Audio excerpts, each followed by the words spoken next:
My name is Ashish Jaiswal and today we are starting a lecture on class 5th. Subject is science and the chapter name is reproduction in living things. First of all, I would like to explain what is reproduction. Reproduction means producing again. Means किसी चीज को दोबारा उत्पन्न करना. Reproduction, reproducing anything. So reproduction means the producing young ones of same kind, that is known as reproduction. It takes place in both plants and animals. Now we start the first topic. The plant reproduce through seeds. Means in plants there are many methods of reproduction. The main method is reproduction with the help of seeds.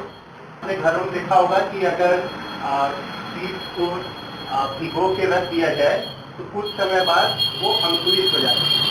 That is, they develop seedlings. That is development of seedling from the seed is known as germination of seed. So what is germination of seed? The germination of seed means the development of seedling from seed is known as germination of seed. यानी जब seed germinate होता है तभी उससे हम नया plant उससे उत्पन्न होता है. यानी सीड से प्लांट के बनने में germination is the first step. इसको हम एक एक्टिविटी के द्वारा कर सकते हैं जो आपके बुक में दी हुई है, activity of germination of seed. यानी हम कैसे सीड को जर्मिनेट कर सकते हैं. तो इसे आप घर पे भी कर सकते हैं और सिंपल प्रोसीजर है. पहले सीड को भिगोया जाता है, फिर उसे किसी कपड़े में बांध देंगे.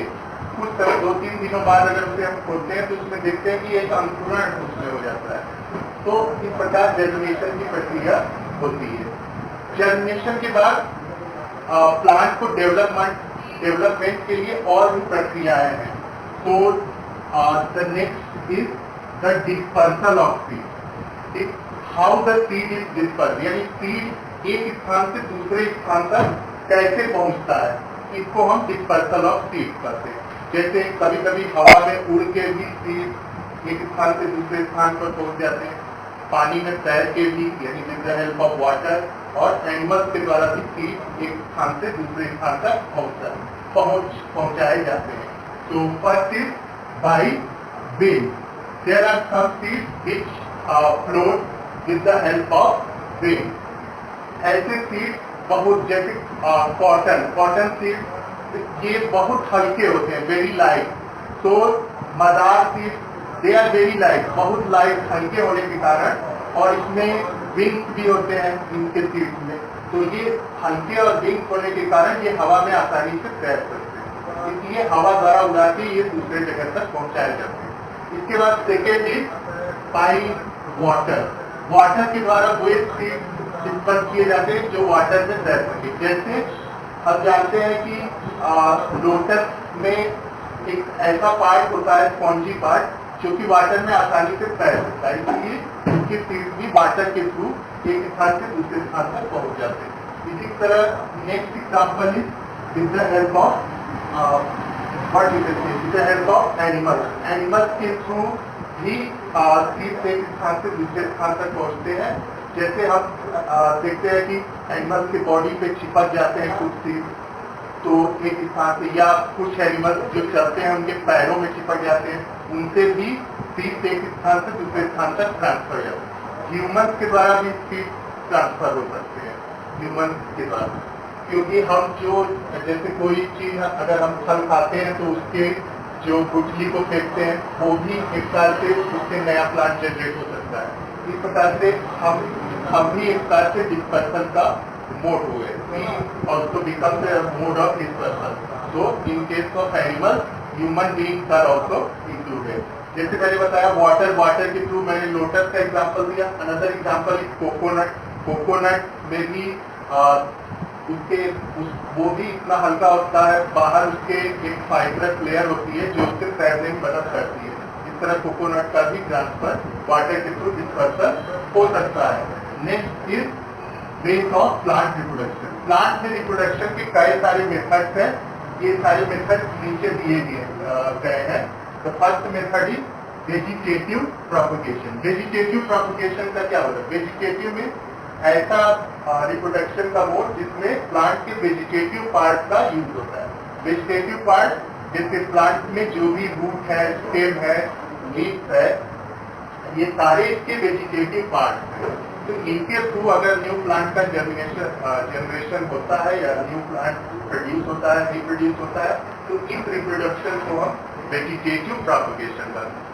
ये प्रक्रिया प्लांट में ज्यादा पाई जाती है एनिमल्स की तुलना में। यानी vegetative propagation is very important way of reproduction in plant. Next method is multiplying by using stem. Multiplying by using stem में कुछ ऐसे प्लांट होते हैं जो केवल उनके स्टेम ही प्लांट के रूप में ग्रो कर जाते हैं। जैसे हमने पढ़ा है कि पोटैटो एक स्टेम होता है। स्टेम मीन्स जो तना होता है पौधे का। तो पोटैटो एक स्टेम होता है, ओनियन स्टेम होता है।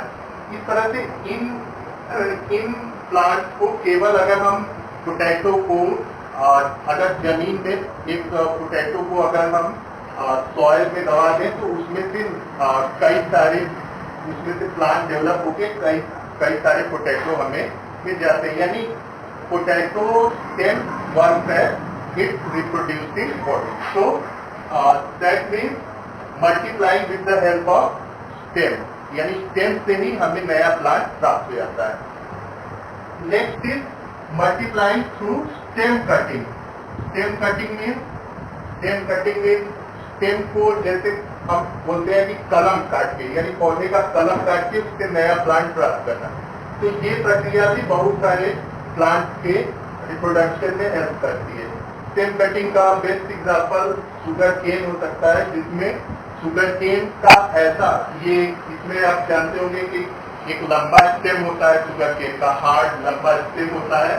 उस स्टेम को अगर हम इस प्रकार काटें कि उसमें 2 नोड और एक इंटर नोड, यानी जो गांठें हैं, आपने देखा होगा शुगर केन के स्टेम में गांठें पाई जाती है। तो 2 नोड्स और एक इंटर नोड अगर किसी स्टेम में है तो अगर हम उसे सॉइल में उसे डालते हैं तो उसमें से नया पौधा जनरेट हो सकता है। इसी प्रकार की प्रक्रिया हम अदर पौधों में भी कर सकते हैं स्टेम कटिंग की। जैसे हम रोज में भी इस प्रक्रिया कर सकते हैं, जिससे हमें न्यू प्लांट प्राप्त हो सकते हैं with the help of stem cutting. Now the next example is grafting.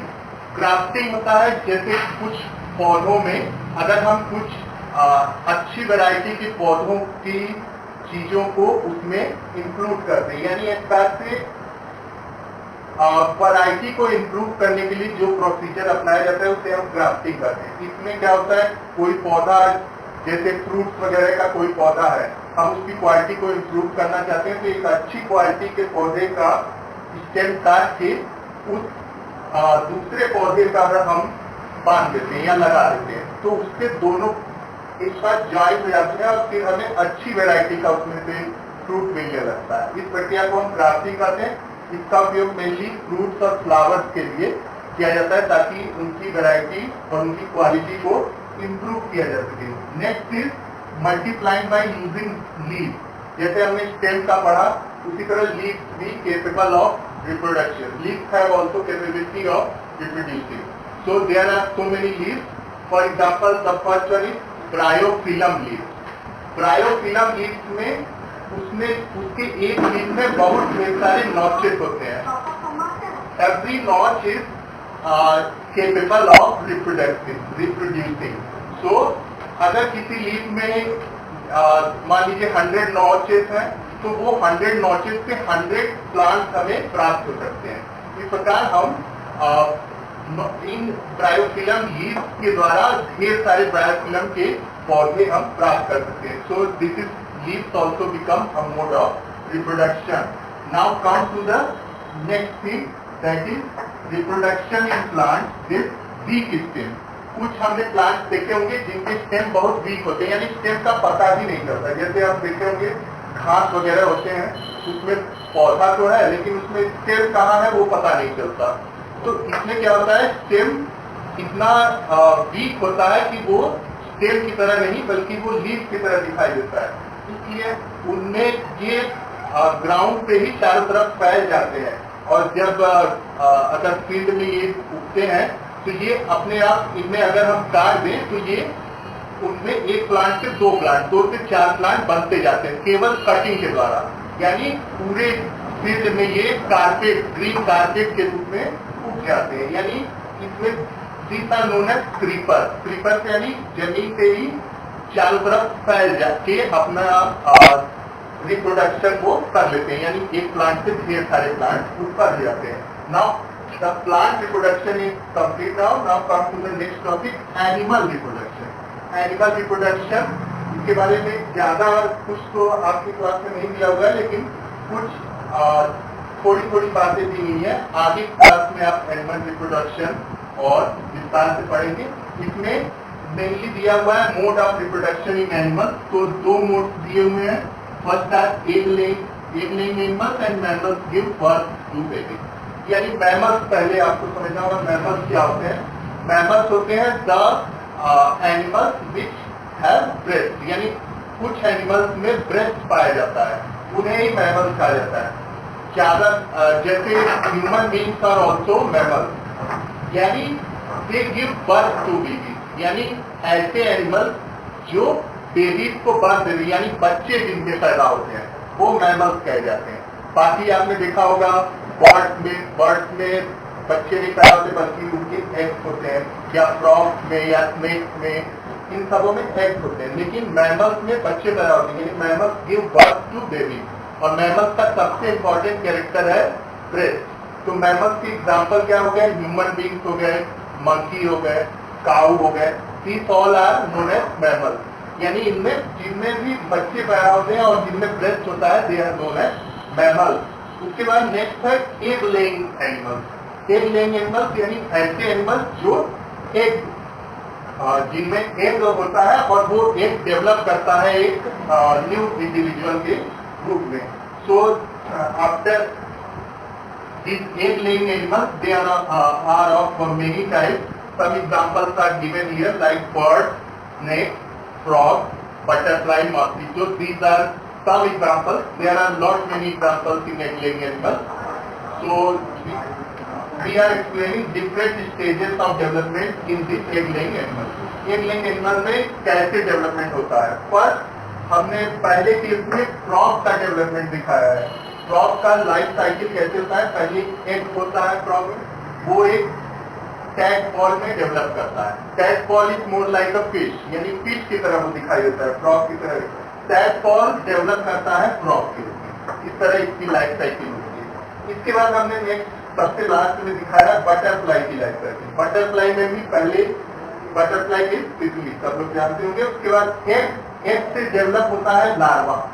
Larva एक स्टेज है, यानी एक के बाद second developmental stage is larva. इसके लार्वा का नाम होता है कैटरपिलर।